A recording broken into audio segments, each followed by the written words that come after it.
Hello and welcome to this week's episode of the Veg Grower Podcast. My name's Richard and I want to encourage and inspire you to grow more of your own food. And I do this by sharing what I've been doing in my own allotment and my own garden. Now this week we've got quite a few updates, both from my garden and from my allotment, as well as a bit of a seedling update. January I find to be a little bit of a funny month. We are in the middle of winter, everything's dark, everything's cold, and getting out in the garden can be a struggle. But I still believe if we make the start in these cold, dark, dreary months, when the weather gets better, we're already a bit further ahead, making our time in the garden all that much easier. So come join me out in the garden and we will get into this week's podcast. This week I'm starting out in the garden here at home, the kitchen garden as I now call it. Now I think last week I actually complained a little bit that I just felt that the garden here at home was quite untidy when compared to the allotment. And I think the reason for that is that I've been focusing more on trying to keep the allotment tidier and focusing more when I'm working on the allotment compared to the kitchen garden. This is just one of those things. I think because the allotment gets inspected every so often, I feel there's more of an emphasis on keeping it tidier. That being said, I do try and do some garden work every morning before I go to work. At the moment, however, sunrise still isn't till just before 8, so it is still not really getting light enough to see till about 7:30 anyway. Plus it's pretty chilly in the morning still, so I'm not really venturing out into the garden for long enough at the moment. I'm focusing more on things indoors, such as seed sowing, pricking out, and those sort of tasks. This weekend, however, I did focus more on the garden, and I've got to admit, for me, I feel so much happier with how the garden looks after just spending a good morning focused on the garden. We started off with just weeding every single bed to ensure that there were no weeds in the beds. Most of my beds still have food growing in it, so keeping on top of the weeds is pretty paramount. It's tricky when it is cold, but we got on and done it. While I was weeding these beds, I was also checking over my plants, particularly things like my brassicas, my onions and garlic, all of which seem to be growing quite well. However, I am noticing that the brassica bed is seeming like pigeons are starting to eat on my brassicas. That's not to be unexpected. At this time of year, they are looking for easy pickings. We see them quite often actually, and Roxy is often chasing them out the garden at the same time. But they are eating my young cabbage plants and things like that. So to counteract this, what I've done is I've just erected my scarecrow back up to try and scare off any pigeons. The thing with the scarecrow is that it does need to move, so we will have to move it around every few days to try and make sure that the pigeons stay off my brassicas.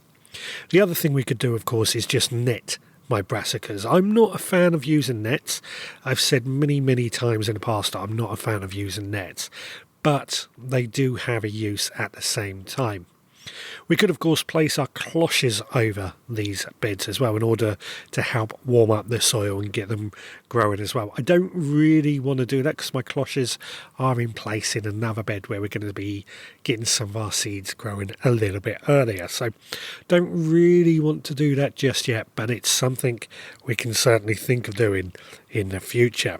Now, one of the other things that I have been having to do this weekend is just making sure that my bird feeders are full. This is quite important at this time of year. Again, I mentioned pigeons are hungry, but other birds are going to be hungry as well. And we're seeing quite a few birds at the moment. I think last year's slug and snail influx has encouraged more birds into our garden, which is what we want because we want them to eat the slugs and snails.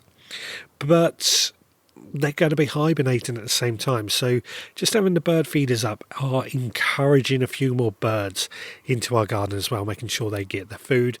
And that way, when the weather warms up, they're more than likely to come in my garden as well. Now, one of the caveats I do have to say about this is bird flu. I mentioned last year that we have to register if you keep chickens for bird flu, and we are getting quite a few alerts every time bird flu is reported in the country. It just changed last week. We're not getting all the alerts now, as I understand it, but there is a register that we do have to keep an eye of. Luckily, we don't have bird flu in my area, so it's okay encouraging birds into my garden with my chickens. But there is a risk, of course, that with chickens, and if you've got ducks or anything like that as well, there could be a bit of a cross-contamination when it comes to bird flu. So just check out your bird flu local authority type thing. Now, I've also, last year, I put up a hedgehog house, which looks like hedgehogs have been taking residence in it, which is great. I've got to set up another wildlife camera here at home. I've got one down on the allotment, but I think I need to set another one up here at home just to see how well this hedgehog house is working. Last week I also made a ladybird house. Now, I made this ladybird house just from 4 bits of wood, just stapled together to make a rectangle, and then in that rectangle I filled it up with bits of cut bamboo, cut down to size, and I've just glued those inside this frame. Now, it is a little bit early. We're not expecting ladybirds to be about just yet, but the idea being, if I put that up now, when the ladybirds are about and they're looking for somewhere to make a nest, they've got a home ready for them. And I'm going to be encouraging a lot of ladybirds this year. Ladybirds, of course, are great for eating aphids such as black fly, green fly, etc., etc. This again is just going with my sort of stance at the moment that we're trying to use more natural predators and more natural ways of dealing with pests in my garden. Now, over the last few weeks, something we have been doing at home is, of course, making lots of prunings. And I had a huge pile of all these branches that I needed to dispose of. So what I did is I got my Ryobi garden shredder out my shed, and I ran all these prunings through my garden shredder. It is quite a noisy piece of kit. It sounds like there's a very powerful hoover going, if I'm honest with you. But it did take all that huge pile of prunings and reduce them down by quite a bit in not very much time, if I'm honest with you. Now, this is great because I'm left with a load of wood chips, and of course wood chips we could use as a compost or as a mulch. I'm not quite sure what I'm going to be doing with them just yet, but for me this is just a great way of reducing the waste that goes or leaves this house, but putting all our waste products to use as well. These prunings were from our herbs and our trees that we have cut back, and just seeing them shredded into a nice small load of wood chippings is very, very pleasing. It means that it's reduced it down from a huge pile that took up my entire lawn down into 2 trucks worth, which is great because that's quite useful in my opinion. This is one of the things that I love about using a garden shredder. It is a bit of work, but it means that everything gets shredded nice and small. And of course, if we were to use it as a compost, it will rot down quite quickly in a compost bin, as long as there's plenty of greens as well, and get quite hot. But as I said, we could also use it as a mulch, as another option. I'm not sure what I'm going to do with it just yet. I've left them in the trucks for the time being while I think on that. Now, talking of compost, something I've been doing throughout this week is actually researching about making our own compost mixes. Now, this isn't the homemade compost that we often fill up our compost bins with, which of course we do make. But this is things that we might add to that sort of compost mix to reduce the amount of compost we would buy in. So we might add some loam, some perlite, some composted bark, etc., to make our own compost that we can use for our plants. And I've been really researching into this because this is something that I want to do. I want to reduce the amount of money that we spend buying in things like multi-purpose compost. Here at home, we actually produce quite a bit of compost. We've got chickens, we've got lawn clippings and everything like that that all goes into our compost bins. Our compost bins, however, being the plastic Dalek types, look ugly. and I really want to make them look better, and I really want to be able to produce more compost here at home that we can not buy in multi-purpose compost. Now, I've seen on Gardener's World when we used to have a TV, Monty would add things like rotted down bracken and things like that, which is all the sort of things that I'm thinking of doing. If anybody's done anything like this, then please do get in touch and share with me just how you've gone about doing this. Anyway, the garden now is looking so much tidier. I'm really quite pleased with it. It feels like a huge weight off my mind. So I'm going to head on down to the allotment and do a few hours just down there. In the meantime, let's find out what's been going on in the Supporters Club this week. Well, I'm just going to jump into this podcast and just remind you that if you're enjoying this podcast, then please leave a rating and review on your podcast provider. It only takes you a few seconds. It costs you absolutely nothing, but it really helps us get found by more people who might be interested in growing their own food. But not only that, this podcast is only able to continue running with the thanks of our Supporters Club. Now, to be a supporter member costs just £5 a month. But by being a member, you get access to extra behind-the-scenes podcasts, which give you a bit of an insight as to what we're doing here at the Veg Grower Podcast each and every week. Added to that, you also get once a month our monthly seed pack through your door. Inside that seed pack, you get a collection of seeds that I've carefully chosen to be sown in that very month. Added to that, you also get a copy of our mini newspaper, which gives you a few tips and tricks on how to grow those seeds. And all that is just £5 a month. I personally think it is an absolute bargain and well worth signing up. This week we've actually been sowing some of those seeds. We've sown some rhubarb, a variety called champagne. As you know, rhubarb is our seed of the month, so we've sown quite a bit of rhubarb in January, which is one of my favourite things to sow in January, as you know. And we also have sown some globe artichokes. Now, these are really good structural plants that also have an edible element to them. Now, that's just two of the seeds that I've sent out in January. But if that is something, again, you would be interested in signing up to, then head to the veggrowerpodcast.co.uk. And now let's find out what's going on down on the allotment. Well, I'm down on the allotment, and it's nice to be down on the allotment, I've got to admit.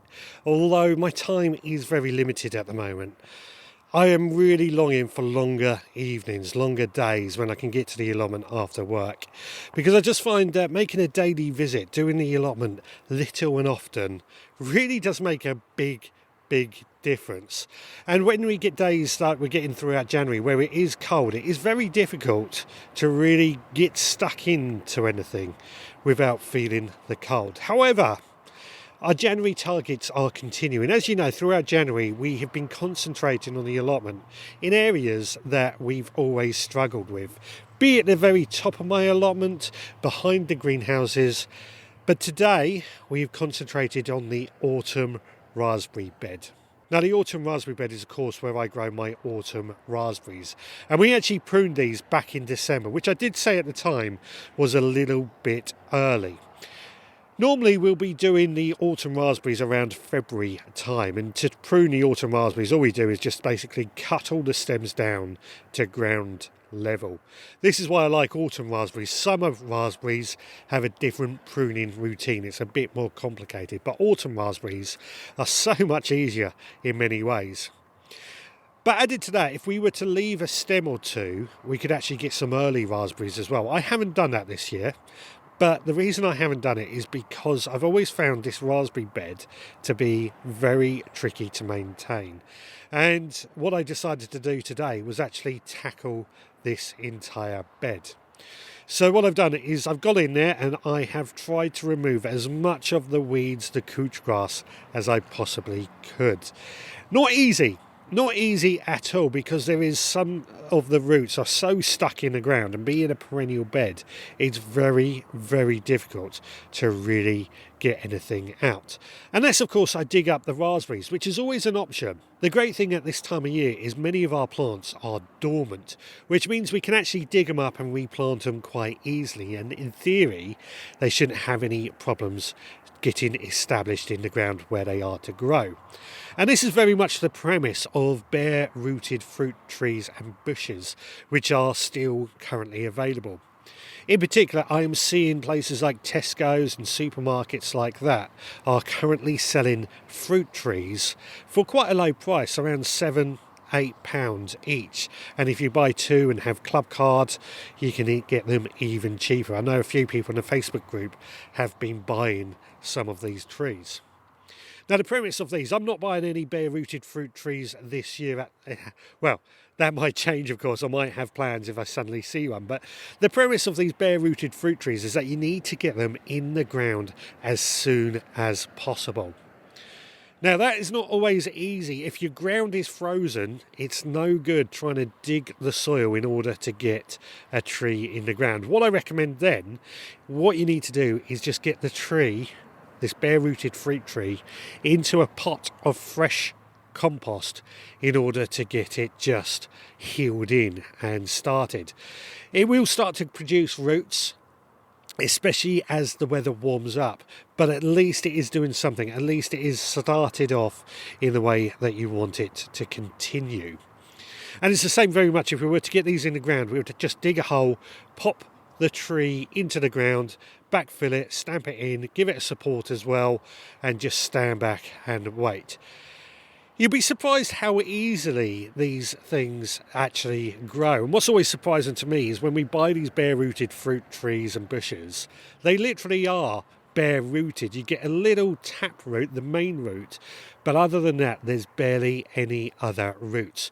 You would mistake them quite easily for just being a twig. But many of my trees that I actually have on the allotment, I have bought this way because they have done quite well for me. The downside, my pear tree. Now, when I bought this pear tree, it was meant to be an apple tree, but I can tell you it isn't because it produces pears. The label said it was an apple tree. And this is just one of those things, I think, mislabeling, it could happen anywhere, to be fair, and it may just be a 1 in a million that this has happened. But if you are looking at buying some of these bare root fruit trees from somewhere like Tesco's, please bear in mind you may not get what you buy, what's on the label. Now, I'm not using that as a way to put you off, of course. I'm just sharing my experience when I've bought these fruit trees and bushes in the past. Now, coming back to my raspberry bed, as I said, I have managed to remove as many of the weeds as I possibly can, and it's looking a lot better for it. And what I'm sort of thinking now is that every time I come down to the allotment, I'll just spend a few minutes just pulling out as many weeds as I possibly can from this area. But one of the other things I'm thinking, at home I shredded a load of the prunings that I've made over the last few weeks at home, and that's given me a load of wood chip. And I'm looking at this bed and thinking, if I lay down a load of wood chip, that will probably reduce the amount of weeding that I actually have to do. And the raspberries will love it as well. So perhaps that's something that we're going to do instead. This is a great thing that I find as I garden, is that sometimes I have an opportunity that I can't quite see what I'm going to do with it at the time. Like yesterday when I shredded all these prunings, I wasn't sure what I was going to do with those prunings. But then I stand back, give it a day or two, and all of a sudden I come up with an idea that will help me out in the future. Now, one of the other problems that I've noticed in clearing out this raspberry bed is that the wood that makes the frame for this bed is starting to deteriorate quite badly.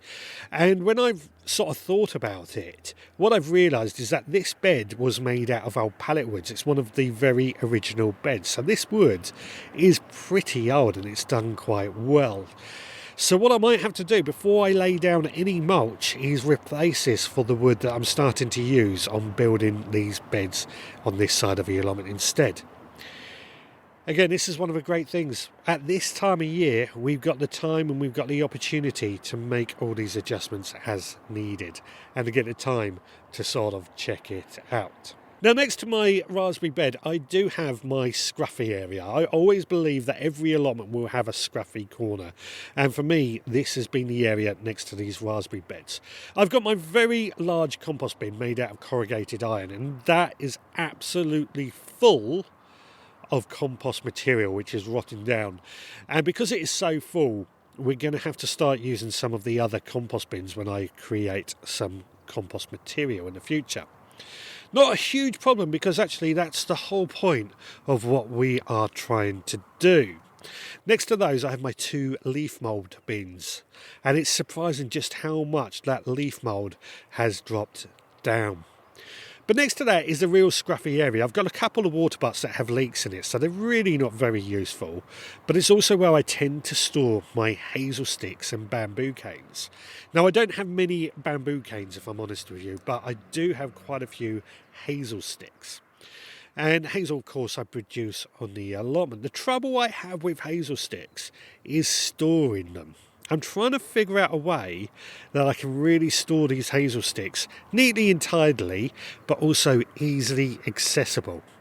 And we've got quite a few more hazel sticks that we cut down in December as well. So we need to be able to come up with some sort of storage plan that we can add to it to make it all the better. I'd love to know if anybody's got any ideas of what you could do to store bamboo canes. Right, well, I think I am done here for today. I need to go home and warm up because it is very, very cold. In the meantime, let's find out what Chef Scott has for us this week. Chopping all the veggies, sizzle in the air. Chef Scott with the magic, smells are everywhere. Water starts to boil, onions hit the pan. Recipe of the week, let the feast begin. Cooking with Chef Scott, flavors come alive. Tune in every week for a tasty bite. Hi, it's Scott here with this week's recipe. And this week we have a peach and cherry cobbler. A good recipe, I think, for using up frozen fruit. I have used cherries and peaches here, but you could use any fruit you have.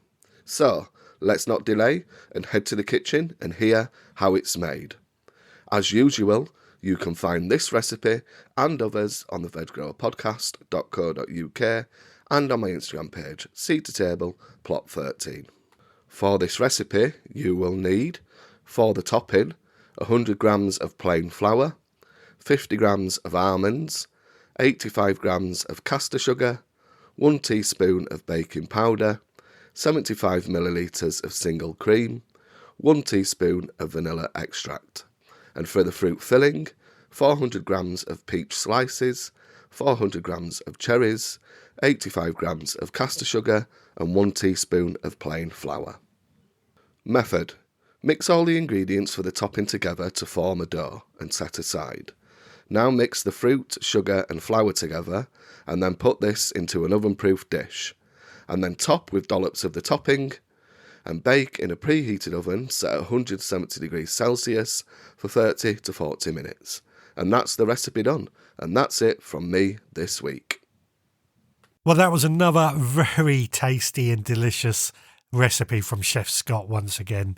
I am really looking forward to summer and getting some of these fresh crops back in, just so we can make some of these recipes. I'm very, very looking forward to making the most out of everything that we grow. Now, this last segment for this week, I have had a few comments over this last week that I thought might just make up a bit of the final segment for this week. Now, last week, I actually received this first comment from Lynn, but unfortunately, I couldn't access Spotify in order to read it. I could access Spotify, I just couldn't access the comments, which happens every now and then with Spotify.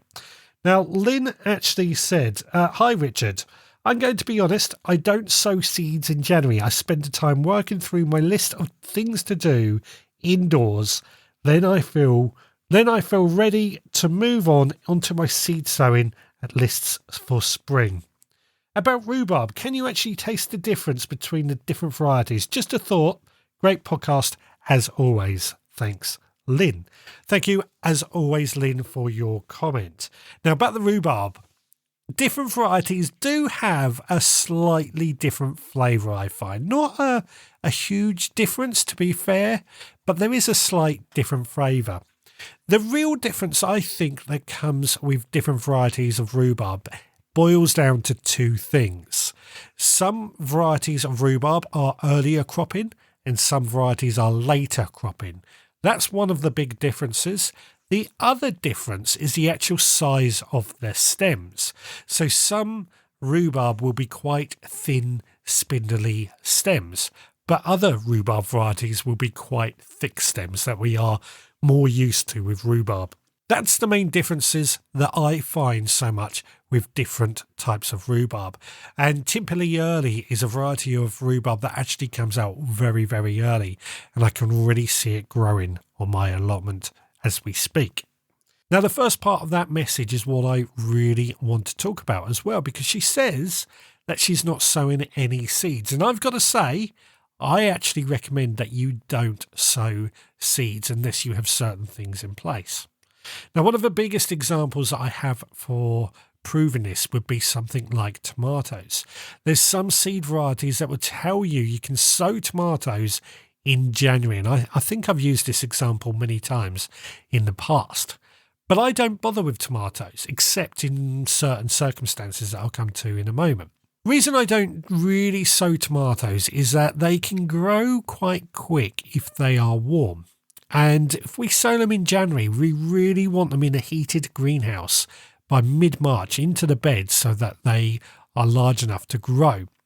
Otherwise, what we end up with is some really big, large tomato plants that are still in pots, but it's too cold for them to go outside and we're a bit stuck what to do with them. So unless you've got a heated greenhouse where they are eventually going to end up, there is little point sowing tomatoes until about mid-March. Now, there are exceptions to this, I have to say, because I have sown some mini tomato plants. One of these plants is actually in my indoor hydroponics garden kit. And hydroponics obviously is where we're growing plants in water, a soilless way of growing. That is actually germinated and just very slowly growing. But because it's a mini tomato plant and it's indoors inside my house, it should be okay. We might get some early crops from it. So there are exceptions to when I say there's little point in sowing seeds in January. However, if you are going to sow seeds in January, what I do recommend is that you sow seeds that are suitable for January growing. Onions is a great example. We actually do eat a lot of onions, so we need to grow lots of onions. And growing these from seed is really, really cheap and a really good way to grow onions. So we do sow onions from seed. We don't necessarily need heat for onions. They can grow inside a greenhouse or on a kitchen windowsill if required. They don't need heat.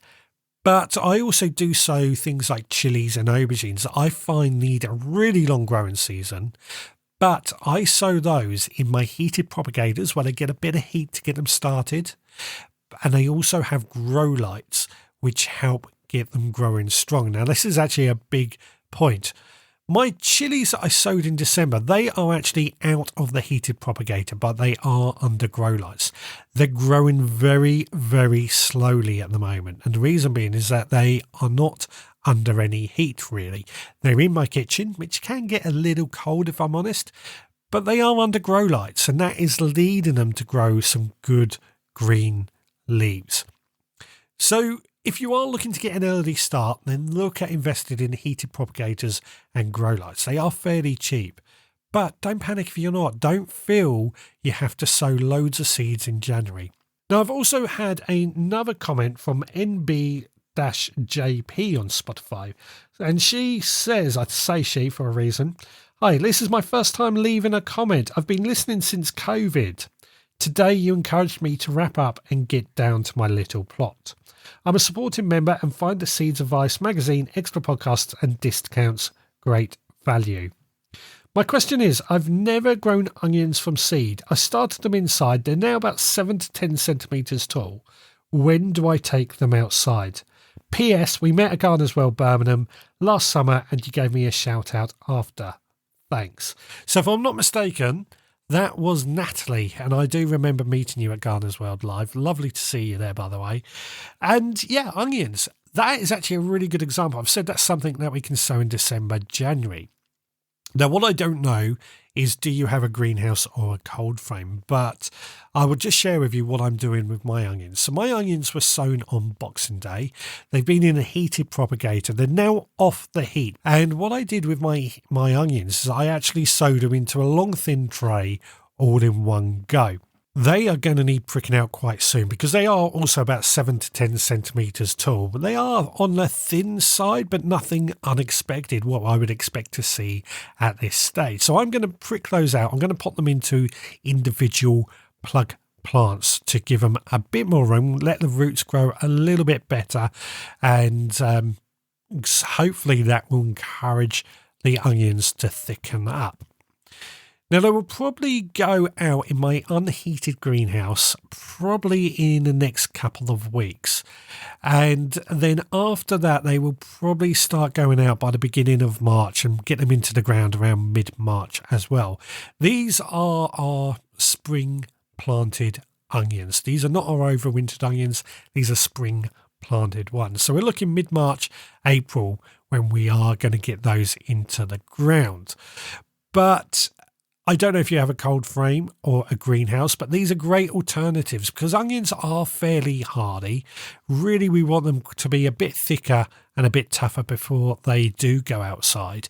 But even a cold frame or an unheated greenhouse, they will actually tolerate quite well. So, yeah, think about that. I don't know if you do have a greenhouse or anything like that, but certainly a cold frame if not, or cloches if the worst comes to the worst. Now, I've also had another comment. These comments are great. I do say every week to please leave me a comment, and there's a very good reason for that because they really do help with the algorithms, but they also help shape this podcast. And Dan Who Runs says on iTunes, love this podcast. My usual approach to growing veg is a bit, give it a go and see what happens. I love how down to earth and simple this podcast makes it all. It really gives a bit of gentle structure to my haphazard gardening, and I'm looking forward to vastly increasing my crop with the help of guidance provided. That's fantastic. I've got to say, the give it go and see what happens is actually a method that I fully endorse. One of the big things that I find that many people who want to get gardening, they feel they have to follow all the rules and do everything that they're told. But I go with the assumption that if you do everything right and it all works out, you never really learn anything. Sometimes by just throwing things out there, experimenting a little bit more, you find out that you can get the most out of your plot. So giving it a go and see what happens will certainly work. Now, I mentioned seed sowing, of course, quite a bit in this bit. I do want to say, if you are looking to buy any seeds, we've got an affiliate link in the show notes for Premier Seeds Direct, which are one of our number one places to go for seeds.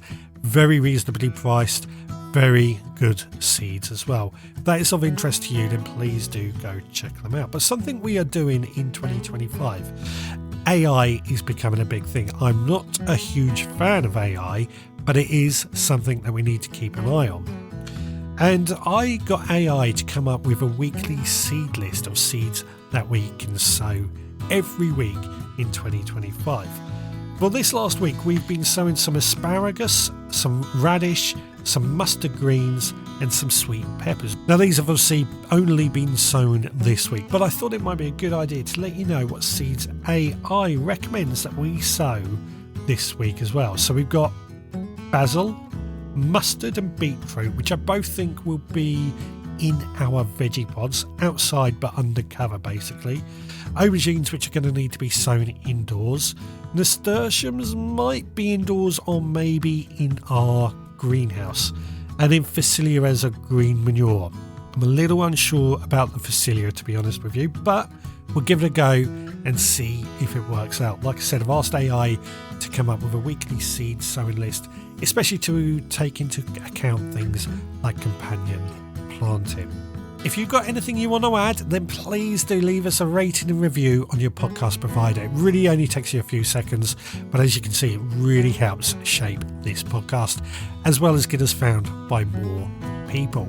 If you've enjoyed this podcast and you want to become a member of our supporters club, then please head to the veggrowerpodcast.co.uk. While you're at the veggrowerpodcast.co.uk, you can also leave me a comment on the bottom of a blog post, or you can leave us a voicemail using our Speak Pipe service. Now, not only that, you can also email me, richard@theveggrowerpodcast.co.uk, and of course, you can find me on social media. Please do give us a like and a follow. We will be back again next time, so until then, please take care.